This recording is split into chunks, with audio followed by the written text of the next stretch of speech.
오늘 본문에 보면은 광야 혹은 사막이라고 하는 환경이 등장을 합니다. 아시다시피 광야 혹은 사막이 물이 귀해서 물을 얻기가 쉽지 않습니다. 그럼에도 불구하고 사막에는 여러 가지 생물들이 살죠. 여우도 살고요. 각종 짐승들, 뱀, 개구리들도 사막에 삽니다. 물이 없는데 어떻게 살까? 비밀이 이슬이라고 하는 것에 있다고 하더라고요. 한낮에는 매우 뜨겁고 밤에는 기온이 춥기 때문에 새벽에 이슬이 많이 사막에 맺힙니다. 그러면 여우는 바위에 내리는 이슬을 핥아 먹습니다. 개구리는 자기의 등이나 얼굴 주변에 있는 이슬을 앞다리 이렇게 핥으면서 먹습니다. 또 뱀은 이슬이 내리는 시간에 자기의 몸을 동그랗게 딱 꼬아서 그릇처럼 만들어가지고 거기에 이슬을 받아서 마신다고 합니다.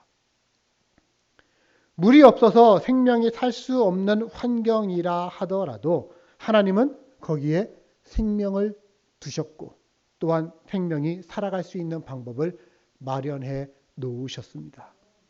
그게 하나님의 은혜라는 거예요. 하나님의 그런 은혜 가운데서 생명은 신비를 이어가게 됩니다. 우리 인생도 마찬가지입니다.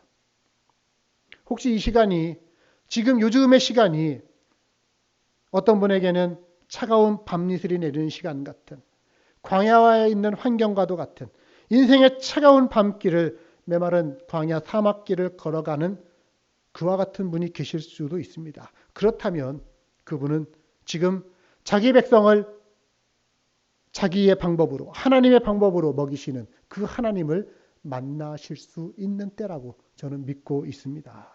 광야 기억하십시오. 하나님을 만나는 기회를 우리에게 주게 됩니다. 창세기 21장에 보면 그런 얘기가 나오죠. 아브라함이 첫째 아들이 누구였어요? 첫째 아들 이스마엘이라고 하는 사람이죠. 근데 첫째 아들이 비록 장자이긴 하지만 하나님의 약속하신 아들이 아니었습니다. 자기 마음대로 낳은 아들이었어요. 첩 하갈의 자식입니다. 그래서 어쩔 수 없이 나중에 하갈과 이스마엘을 광야로 내쫓습니다. 광야에서 물이 없어서 아이가 울부짖다가 이제 죽음 앞에 이르렀을 때 그걸 보고 어머니 하갈 또한 같이 울부짖을 때 하나님이 그 울음소리를 들으셨다고 해요. 아이의 울음소리, 어머니의 울음소리를 들으시고 눈을 밝혀서 샘물을 찾게 하셨다. 그리고 그들을 살리셨다라는 기록이 나옵니다. 뿐만 아닙니다. 신명기 8장 16절도 말합니다. 내 조상들이 알지 못하던 만나를 광야에서 너희들에게 먹이셨다. 출애굽한 이스라엘 백성들 얘기죠. 메마른 광야를 지나갔지만 자신들의 조상 그 누구도 맛볼 수 없었던 음식을 먹으면서 살아갔던 것입니다. 여러분, 인생의 광야는 이토록 먹이시는 하나님을 만나는 기회가 되어진다는 것을 기억하시기를 바랍니다. 오늘 말씀을 통해서 저는 여러분들이 이처럼 먹이시는 하나님, 배불리 채우시는 하나님 만나실 수 있기를 축복합니다. 어느 교회 표어 중에 이런 얘기가 있더라고요. 우리 아버지는 부자시다. 교회 표어가 그러대요. 우리 아버지는 부자시다. 어떤 상황에서든지 부족함이 없이 채우실 줄 아는 분, 그게 우리의 아버지 되신 하나님이심을 믿으시기를 주님의 이름으로 축복합니다. 같이 한번 해볼까요? 우리 아버지는 부자시다. 네, 감사합니다. 네. 자, 오늘 우리 함께 본문으로 가보실까요? 노예의 땅이었던 이집트를 탈출했습니다. 그 뒤에 얼마 되지 않은 시간의 얘기입니다. 1절 이스라엘 자손의 온 회중이 엘림에서 떠나서 엘림과 시내산 사이에 있는 신광야에 이르니 애굽에서 나온 후 둘째 달 15일이라. 자, 시간과 공간이 나오죠. 엘림과 시내산 사이에 있는 신 데저트, 신광야에 갔을 텐데 2월 15일이랍니다. 이스라엘이 출애굽한 날이 1월 15일이었어요. 그래서 꼭 한 달째 되는 날이라고 할 수 있습니다. 근데 다음 절을 보니까 2절 이스라엘 자손 온 회중이 그 광야에서 모세와 아론을 원망하여서 말합니다. 이스라엘 자손이 그들에게 이르되 우리가 애굽 땅에서 고기가마 곁에 앉아 있던 때 배불리 먹던 그때 여호와의 손에 죽었더라면 좋았을 텐데 너희가 우리를 이 광야로 이끌어내서 온 회중이 여기서 굶어 죽게 하고 있구나. 이집트에서 가지고 온 양식이 한 달 지나면서 다 떨어져 버렸어요. 한 200만 명가량 되는 그 이스라엘 백성들이 광야에서 굶어 죽을 위기에 처해 있을 그때입니다. 그때 온 백성은 광야에서 모세와 아론을 원망합니다. 심지어는 하나님을 향하여 불평하고 원망했다라고 기록합니다. 지금의 상황을 악평하기 위해서 과거 이집트 종살이던 그때를 갖다가 미화시키면서 비참한 노예 생활했는데도 불구하고 그때가 차라리 좋았다 이런 얘기하면서 불평하고 원망하였다라고 하는 것이죠. 여러분, 오늘 말씀의 핵심이 뭐냐면 하나님이 어떤 분이신지를 우리가 잃어버리면 언제나 감사거리보다 불평거리가 먼저 생각나고 눈에 보이고 그것을 말하게끔 되어 있다라고 하는 겁니다. 하나님이 어떤 분이신가? 하나님이 어떤 일을 우리에게 행하셨는가?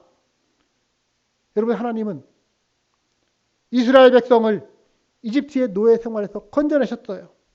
홍해를 갈라서 마른 땅처럼 그들을 지나게 하셨고 추격해오는 이집트의 군대를 홍해에 수장시키시는 그 하나님의 능력을 이스라엘 백성들은 바로 얼마 전에 보았고 할렐루야 찬송했던 사람들입니다. 그런데 고작 한 달 만에 배고프다고 해서 불평하고 원망합니다. 혹시라도 그때 누군가가 하나님은 한 달 전에 우리를 이집트에서 구원하신 분입니다. 또 엊그저께는 물이 없을 때에 물도 주셨던 분입니다. 그렇다면 그 하나님이 오늘 우리가 배고플 때에 우리를 먹이시는 하나님이 될 수 있지 않을까요? 우리 하나님 앞에 엎드려 기도합시다. 이렇게 했으면 얼마나 좋았겠습니까? 많은 아무도 그 자리에서 하나님을 바라본 사람이 없었습니다. 하나님에 대한 감사 까맣게 잊어버리고 하나님을 향한 원망, 불평만 입에서 터져 나온 거예요. 여러분, 이게 이스라엘 백성들 얘기만이 아닙니다. 우리들의 얘기입니다. 이게 인간의 본성입니다. 본성. 어떤 글에 보니까 이렇게 써 있더라고요. 한 번은 고맙고 두 번은 감사하는데 세 번째 되니까 당연하고 네 번째는 원망하더라. 사람이 그렇다는 거예요. 첫 번째 받을 때는 고맙고 두 번째는 감사하는데 세 번째 되니까 뭐 이런 걸 다 당연. 그리고 네 번째 가니까 왜 요거밖에 안 줘 하면서 원망하고 불평하더라. 그런 우리의 인간의 본성을 하나님께서 아시기 때문에 하나님은 우리가 하나님이 어떤 분이신지를 정말 잘 기억하게 하기 위해서 돌 같은 우리의 머리지만 그런 그 돌에다가 새기기 위해서 이집트를 구출할 때도 어떻게 하셨습니까? 한 번만에 그냥 구출할 수도 있었는데 10가지 재앙을 겪어가면서 그거는 이집트 왕에게만 하나님이 어떤 분이신가를 보이는 게 아니고요. 이스라엘 백성들에게도 우리 하나님이 얼마나 위대하고 능력 있으신 분인가를 보여주는 장면이었던 거예요.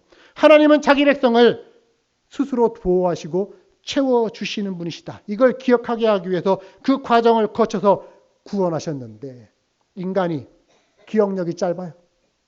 이게 문제예요. 자기중심적인 거예요. 여러분, 우리 하나님이 하신 일을 기억할 수 있었으면 좋겠습니다. 하나님 우리에게 어떤 일을 행하셨습니까? 당신의 독생자 예수 그리스도를 이 땅에 보내셔서 십자가에서 우리의 죄와 험을 다 담당하셨고 우리를 하나님의 자녀 삼아 주셨고 천국 백성 삼아 주신 줄로 믿습니다. 하나님이 하신 일이에요. 우리가 그런 하나님의 은혜를 받았음에도 불구하고 그분을 향한 감사, 구원의 감격을 잃어버린다면 우리도 이스라엘 백성들처럼 컬핏하면 불평하고 원망하기 십상입니다. 심지어는 나중에는 딴소리까지 하죠. 예수 믿고 나서 되는 일이 없다. 쉽게 원망하는 우리들 조심합시다. 왜 조심해야 되냐면 하나님께서 당신의 백성들이 하는 소리를 들으신다라는 거예요. 반복적으로 오늘 기록하고 있는 내용이 그겁니다. 7절 보세요. 이는 여호와께서 너희가 자기를 향하여 원망함을 들으셨음이라. 하나님은 귀가 밝으신 분이에요. 숨어주기는 상대도 안 되시고 모든 사람이 하는 얘기를 다 들으시는 분입니다. 혼동 없이. 우리가 하나님 때문에 기뻐서 찬양하는 소리 하나님은 들으시죠. 감사가 넘쳐서 주님을 향해서 감사의 기도를 하는 소리 주님은 분명히 들으십니다. 믿음의 언어를 하나님은 들으시는 분이십니다. 뿐만 아니라 우리의 불평의 소리도 들으시죠. 원망의 소리도 들으십니다. 어떤 형제를 비난하고 뒷담화하는 거 하나님은 들으세요. 누구랑 말싸움하는 거 하나님은 들으세요. 심지어는 교회 밖에 나가서 교회에 있는 어떤 부족하고 연약한 거, 교회 험담하는 얘기 하나님도 다 들으세요. 인간의 귀에도 들려오는데 하나님께 안 들리시겠습니까? 하나님을 향하여 원망하는 소리를 들으시고, 자, 인간 같으면 그 다음에 어떤 말이 나올까요? 당장 달려가서 그 혀를 어떻게 하든지 뭐 멱살 붙잡든지 이게 인간인데 하나님은 어떻게 하셨어요? 12절 말씀입니다. 같이 한번 읽어볼까요? 시작. 내가 이스라엘 자손의 원망함을 들었노라. 그들에게 말하여 이르기를 너희가 해질 때에는 고기를 먹고 아침에는 떡으로 배부르리니 너희 여호와 하늘의 하나님인 줄 알리라 하라. 너희가 해질 때는 고기를 먹고 아침에는 떡으로 배부르리니. 이게 말씀 제목이 된 거예요. 배가 고파 불평하는 하나님의 백성들을 하나님은 먹여주마.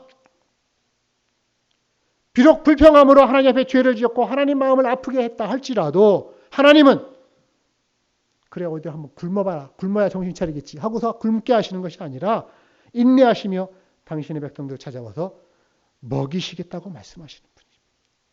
사랑하는 여러분, 우리 하나님은 이렇게 준비하시는 하나님이십니다. 자기 백성을 당신의 방법으로 먹이시는 하나님이십니다. 채우시는 하나님이신 줄을 믿으시기를 바랍니다. 저는 그런 생각을 해봐요. 만약에 양식이 다 떨어지기 전에 하나님께서 얘들아 조금 있으면 양식이 떨어질 거야. 그래도 걱정하지 마. 내가 하늘에서 만나를 팍팍 부어줄 거니까 걱정하지 마. 미리 알려주셨으면 하나님께서 불평하지 않을 수도 있었겠는데. 혹은 저 같은 경우에 제가 모진 질병에 신음하고 힘들어할 때 야, 네가 잠시 후면은 병원에 입원할 거야. 어쩌면 수술할지도 몰라. 하지만 조금도 염려하지 마라. 너는 이전보다 더 나은 건강과 더 나은 몸매를 갖게 될 거야. 뭐 이렇게 하나님께서 미리 환상 중에 꿈속에서 말씀해 주셨다면 제가 염려하지 않았을 거예요. 하지만 하나님이 우리에게 원하시는 것은 그게 아닙니다. 우리가 보이지 않아도 하나님 느낄 수가 없는 때에도 어떤 계시의 말씀이 따로 없어도 그래도 하나님이라고 하는 그 한 분을 신뢰하고 기대하기를 하나님은 기다리고 계신 겁니다. 여호와 이레 준비하시는 하나님, 이것을 우리는 기대해야 한다는 것입니다. 비록 우리에게 미리 귀뜸해 주지 않는다 하더라도 하나님은 준비하고 계셔요. 기다리고 계십니다. 때를. 그리고 때에 맞춰 먹이십니다. 필요를 채워주십니다. 공급하시는 하나님이십니다. 아멘. 하나님의 이름을 부를 때에 찾아오시는 그 하나님, 나를 달려와 나에게 도와주시는 그 하나님이심을 믿으시기를 바랍니다. 자식들은 비록 덜 떨어졌지만 아버지는 이렇게 한없이 얻으신 분이라고 하는 것, 이 얼마나 고마운지요. 여러분, 그런 아버지를 하나님으로 모신 것에 감사하실 수 있기를 바랍니다. 자, 하나님께서 이스라엘의 불평을 잔뜩 들으셨고 그러운 후에 그들을 먹이시는 방법이 뭐였냐? 광야의 아침에 이슬이 잔뜩 꼈는데 14절 15절 그 이슬이 마른 후에 광야 지면에 작고 둥글며 서리 같은 것이 있는지라. 이스라엘 자손이 보고 그것이 무엇인지 알지 못하여 서로 이르되 이게 뭐냐 하니 모세가 그들에게 이르되 이것이 여호와께서 너희에게 주어 먹게 하신 양식이라. 자, 아침에 백성들이 자기들 앞에 놓여 있는 작고 둥글며 서리같이 가는 것 물어요. 야, 너 이게 뭔지 알아? 처음 보는데? 이게 뭐야? What is that? What is that? 이게 히브리 말로 만후예요. 만후. What is that? 이게 뭐야? 그게 헬라어로 번역하는 과정에서 만나가 됩니다. 마나. What is that? 이게 뭐야? 이런 뜻이에요. 뭔지 모른다라고 하는 겁니다. 그러면서 이름을 붙인 거예요. 여기 캐나다식으로 하면 no frill 뭐 이런 것처럼 그렇게 이름 붙인 겁니다. 백성들이 뜻밖의 전혀 예상하지 못했던 그런 하나님의 은총, 기대하지 못했던 하나님의 기적의 음식, 그거를 이게 뭐야 하면서 뭔지 모른다라는 뜻으로 만나라고 이름을 붙인 거예요. 그것이 나중에는 다양한 이름으로 불리우죠. 하늘 양식이라고도 합니다. 하늘에서 내려온 떡이라고도 얘기하고 신령한 음식이라고까지 이름이 붙여졌습니다. 여러분, 그 만나가 이스라엘 백성들이 광야를 지나면서 춥고 배고프고 어디서도 양식을 구할 수 없었을 그때에 하나님이 친히 만들어주신 양식이 되었다는 사실을 기억하십시오. 광야에서 하나님이 당신의 백성들을 먹이신 은혜의 상징이 바로 만나라고 하는 겁니다. 원망하고 불평하는 이들을 위해서. 형벌이 아니라 사랑의 양식으로 아버지께서 먹여주신 것입니다. 그 만나가 4절의 말씀에는 이렇게 기록되어 있죠. 그때 여호와께서 모세에게 이르시되 보라 내가 너희를 위하여 하늘에서 양식을 비같이 내리리니 백성이 나가서 일용할 것을 거둘 것이라. 하늘에서 비같이 내려서 매일의 일용할 양식이 되었다. 비같이 내린대요. 비같이. 비 오는 날 밖에 나가면은 누구나 다 비를 맞게 됩니다. 마찬가지로 누구나 다 새벽에 나가면은 만나를 주어서 먹을 수 있었습니다. 성경은 그들이 만나를 위해서 배불렀다라고 얘기하고 광야에 있는 동안 굶어서 죽은 이스라엘 백성은 한 명도 없었다라는 거예요. 200만 명이 40년 동안 굶어 죽은 이가 한 명도 없이 하나님께서 그들을 먹이시고 배불리셨다라고 하는 사실입니다. 오늘 말씀 하나님은 어떤 분이십니까? 하나님은 먹이시는 하나님이십니다. 우리의 필요를 채워주시는 하나님이십니다. 배불리시는 하나님이심을 믿으시길 바랍니다. 그럼 우리는 어떤 존재예요? 그런 하나님을 아버지로 모신 우리는 어떤 존재예요? 하나님의 먹이시고 채우시고 공급하시는 그 은혜로만 살아가는, 그래서 다른 어떤 것으로는 살아갈 수 없고 하나님의 소유가 된 존재. 그게 하나님의 백성의 정체성이라고 하는 거예요. 우리가 노력해서 애써서 얻은 게 아니라 엄청나게 좋은 것을 거저 받아서 배불리고 누리면서 살아가는 존재. 그게 그리스도인 하나님 백성의 정체성입니다. 야고보서 1장 17절은 말합니다. 온갖 좋은 은사와 온전한 선물이 다 위로부터 빛들의 아버지께로부터 우리에게로 내려온다. 하나님께서 주시는 것이 그런 거예요. 이걸 내가 벌었다고요? 아니에요. 하나님께서 건강 주셨고 일할 수 있는 직장과 사업 주신 분 하나님이십니다. 내가 지혜로워서 시기적절히 잘 투자하고 판단했다고요? 그 지혜가 원래 하나님 거였습니다. 하나님이 주신 거예요. 삶의 모든 환경 하나님이 주신 것임을 인정하시기를 바랍니다. 이처럼 광야에서 이스라엘 백성들은요, 만나를 통해서 하나님이 어떤 분이신가를 보았습니다. 그렇습니다. 지혜로운 사람은요, 자기에게 어떤 것이 허락됐을 때, 어떤 물질이 허락됐다면 그 물질을 통해서 하나님을 먼저 보는 거예요. 하나님이 어떤 분이신지를 묵상하고 인정할 줄 아는 거예요. 이게 하나님께로부터 왔다라는 것을 고백할 줄 아는 거예요. 더 나아가서 그걸 가지고 어떻게 하나님을 더 섬길까 생각할 줄 아는 게 지혜로운 사람입니다. 그러나 성경에 나오는 어떤 사람은 하나님이 풍족하게 해줬더니 그 풍족함에 묻혀서 하나님을 잊어버리는 사람이 있습니다. 성경은 그를 가리켜서 어리석은 자라고 표현을 합니다. 하나님이 오늘 밤에 내 생명을 가사가시면 네 가지고 있는 게 누구 것이 될 것 같은데? 원래 주인에게로 돌아가는 것. 여러분, 이 사람이 왜 어리석습니까? 하나님 없이 평안과 쉼에 이를 수 있다고 착각했기 때문입니다.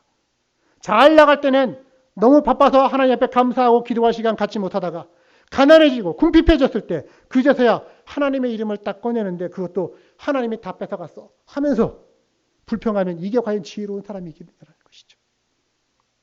저는 그래서 만나는 하나님의 물음이라고 생각해요. 하나님이 만나를 통해서 우리에게 물으시는 겁니다. 네가 오늘 살아가는 게 먹이시는 하나님 때문임을 네가 아느냐? 물으시는 거예요. 네가 배부를 때에 하나님께 감사할 수 있느냐? 하나님은 물으시는 거예요. 그 하나님이 네가 배고플 때도 또한 너를 먹이실 것을 네가 믿고 기대하느냐? 어떤 책 제목에 이런 책 제목이 있더라고요. 돈은 나에게 길을 묻는 손님이라. 책 제목이 그래요. 돈 갖고서 어떻게 쓰는지를 보면 그 사람이 살아가는 길을 보여준다는 거예요. 돈은 그만큼 위력적인 겁니다. 하나님을 대체할 만한 세상적인 힘이 그 돈 안에 있어요. 하나님도 물으시죠. 여러 가지로 특히 물질을 통해서 우리에게 물으십니다. 야, 네가 지금 마음이 편안하고 든든하다면 네가 든든하게 생각하는 그 근거가 뭐냐? 쌓아놓은 재물 때문이냐? 아니면 먹이시고 입히시는 하나님이 네 곁에 계시기 때문이냐? 오늘 네가 혹시 염려하고 불평한다면 무엇 때문이냐? 가진 것이 없기 때문이냐? 아니면 하나님과 너의 관계가 멀어졌기 때문이냐? 물으시는 거예요. 계속해서 하나님은 그걸 물으시죠. 물질을 많이 가졌다면 야, 너 그 물질보다 하나님 더 귀하게 여길 수 있느냐? 하나님은 물으십니다. 물질이 우리를 먹여주는 것이 아니라 하나님이 우리를 먹이신다라고 고백할 수 있는지 하나님은 듣고 싶으신 거예요. 세상 어떤 것도 다 포기할 수 있지만 하나님만큼은 절대 내 인생에 포기할 수 없습니다. 그 고백을 듣기를 하나님은 원하시는 것입니다. 제가 짧다면 짧고 길다면 기는 목회 시간들, 그래 한 20몇 년 됐는데 목회하면서 여러분들에게 기도의 요청들을 받습니다. 하나님, 제 남편이 병들었어요. 가족이 아파요. 목사님 기도해 주세요. 그런데 나중에 찾아와서 하나님 이제 가족이 다 건강해요. 이 건강 가지고 어떻게 하나님의 일을 열심히 할 수 있을까요? 우리 가정을 위해서 기도해 주세요. 이렇게 요청하시는 분은 별로 만나보지를 못했습니다. 하나님, 우리 가정에 위기가 있어요. 부부관계가 어려워요. 자식들이 방황하고 있어요. 기도해 주세요. 요청하시는 분들 많이 만납니다. 하지만 하나님, 우리 가정이 행복해요. 부부 사이가 돈독하고요. 아이들도 참 잘 나가고 있어요. 우리 가정에 하나님이 어떤 비전을 갖고 계실까요? 우리 가정을 어떻게 하나님이 쓰시기를 원하실까요? 기도해 주세요. 이렇게 말씀하시는 분들은 그렇게 쉽게 발견하지 못합니다. 부부관계 위기라고 해서 상담해주고 기도해 주니까 나중에는 부부관계 좋아졌다고 주일날 온 가족이 놀러 가시는 분들은 봤어요. 사업을 시작했습니다. 하나님, 사업 시작했는데 어려워요. 부도날지도 모르겠어요. 목사님 기도 좀 해주세요. 도와주세요. 많은 분들의 요청을 들어도 목사님, 우리 사업이 참 번창하고 잘 됐어요. 내가 뜻하지 않은 수입이 참 많이 생겼어요. 이 물질을 가지고 내가 교회를 위해서 뭘 좀 할 수 있을까요? 묻고 기도를 요청하시는 분들은 쉽게 접하지를 못합니다. 여러분은 지금 하나님의 이 물음들 앞에 뭐라고 대답하시겠습니까? 하나님이 지금도 만나를 가지고 우리의 믿음의 무게를 재고 계시죠. 어떤 믿음인가? 결정적인 순간에 내가 세상 다 포기하더라도 하나님만 의지하고 하나님만 붙들겠다라고 하는 그런 믿음인지, 아니면 하나님 포기하더라도 세상만큼은 내가 잃어버릴 수 없다, 그런 믿음인지, 하나님은 믿음을 저울질하고 계십니다. 지혜로운 믿음인지 어리석은 믿음인지, 우리 하나님의 물음 앞에 부디 하나님이 기뻐하시는 대답으로 응답하실 수 있기를 주님의 이름으로 축복합니다. 하나님께서 그 만나를 주시고요. 그 만나를 나중에는 항아리에 넣어서 간수하라고 하셨어요. 오늘 보면 바로 뒤에 32절에 보면 모세가 이르되 여호와께서 이같이 명령하시기를 이것을 오멜에 채워서, 오멜은 한 2리터 용량의 항아리를 얘기하거든요. 오멜에다가 채워서 너희의 대대 후손을 위하여 간수하라. 이는 내가 너희를 애굽 땅에서 인도하여 낼 때에 광야에서, 먹을 것이 없는 광야에서 너희에게 먹인 양식을 후손들에게 보이기 위함이니라. 하나님께서 자기 백성을 하늘 양식으로 먹이시고 입히신다라고 하는 것들을 기억시키기 위함이었습니다. 뭘 먹더라도 그것이 하나님께로부터 온 것임을 잊지 말라라고 하는 것을, 샘플을 보여주기 위해서 항아리에 넣어서 간수하라고 하셨습니다. 자, 오늘부터 3주간 감사 이야기가 진행된다고 했습니다. 받은 복을 세어보아라. 그래서 감사 일기도 쓰자. 감사나무에 감사의 열매, 감사의 고백을 달자. 서로 내가 당신에게도 감사해요. 감사의 고백들을 나누고 그것을 릴레이해 나아가자. 목적이 뭐예요? 하나예요. 하나. 감사 알아차리는 거. 한번 따라합시다. 감사 알아차리기. 감사를 알아차리는 거. 내가 지금 누리고 있는 것이 어디에서 온 것인지. 하나님이 허락하여서 선물로 주셨다라고 하는 것을 알아차리자라는 것이죠. 특별히 오늘 여러분에게 부탁드립니다. 이미 어린 자녀들이나 혹은 교회학교 선생님들이 몇 분들이 저기에 감사의 고백들을 감사나무의 열매로 걸으셨어요. 그러면 오늘 여러분들은 만나에 대한 말씀을 들으셨잖아요. 그러면 음식에 초점을 맞춰서 감사의 일기도 써보시고 또 감사의 고백과 열매도 한번 걸어보셨으면 좋겠어요. 음식에 대해서 감사할 것을 알아차려 보는 거. 내가 먹은 음식이 어디서 와서 어디로 가는 걸까? 그 음식들이 내 몸 안에서 어떤 역할을 하고 있을까? 제가 먹을 때마다 음식에 대해서 참 감사한 것 중에 하나 요즘은 그거예요. 위도 없는데 잘 소화시켜줘서 참 감사합니다. 여러분 혹시 여러분 인생에 기억에 남는 어떤 특별한 식사가 있습니까? 아주 황홀하고 훌륭한 식사였든지 아니면 참 두 번 다시 마주하기 싫은 어떤 끔찍한 식사였든지 간에 특별히 기억에 남는 식사 있을 수 있어요. 하지만 큰 상관없습니다. 왜냐? 우리의 기억과는 별개로요. 우리의 기억에서 잊혀진 수많은 식사들이 있고요. 그런 평범한 식사들이 오늘의 우리를 잊게 했다라고 하는 것을 잊지 마십시오. 하나님의 말씀을 영의 양식으로 먹을 때도 마찬가지입니다. 어떤 때는 참 내 마음에 와닿는 그런 하나님의 말씀이 될 수 있어요. 어떤 때는 목사님 오늘 헛소리하고 계시네 이런 말씀이 들려올 수도 있습니다. 황홀한 만찬, 끔찍한 만찬일 수도 있습니다. 그러나 그것들뿐만 아니라 우리의 기억에 잊혀진 수많은 말씀들, 그런 평범한 말씀들이 오늘의 우리를 잊게 하는 양분이 될 수 있다는 거예요. 대부분의 식사가 조용히 지나갑니다. 지지난주 주일날 뭐 드셨는지 준비하신 분들은 아마 기억하시겠지만 드신 여러분들은 거의 기억 못하실 거예요. 기억에 남지 않는 방법으로 그러나 우리를 먹이고 살립니다. 성경은 이것을 일용할 양식이라고 얘기합니다. 그것들이 일용할 양식이 되어서 우리를 먹이고 배불리는다라는 것입니다.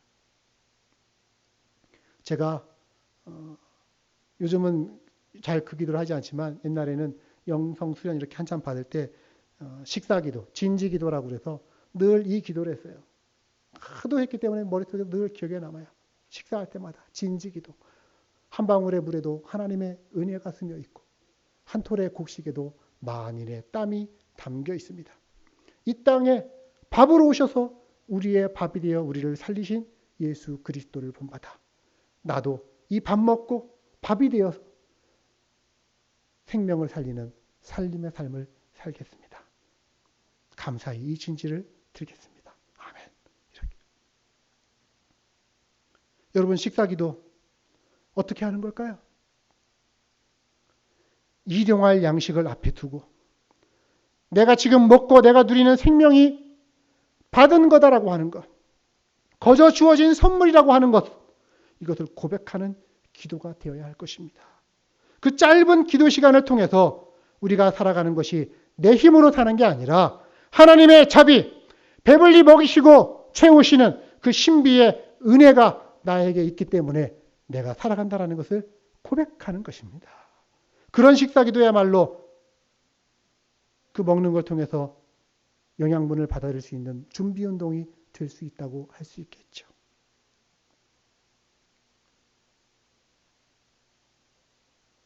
이스라엘 백성들이 하나님의 명령을 따라서 만나를 항아리에 담아서 보관을 하는데 어디다가 보관했냐면 하나님의 임재의 상징인 언약궤 그 앞에다가 두었습니다. 언약궤 앞에다가 두었어요.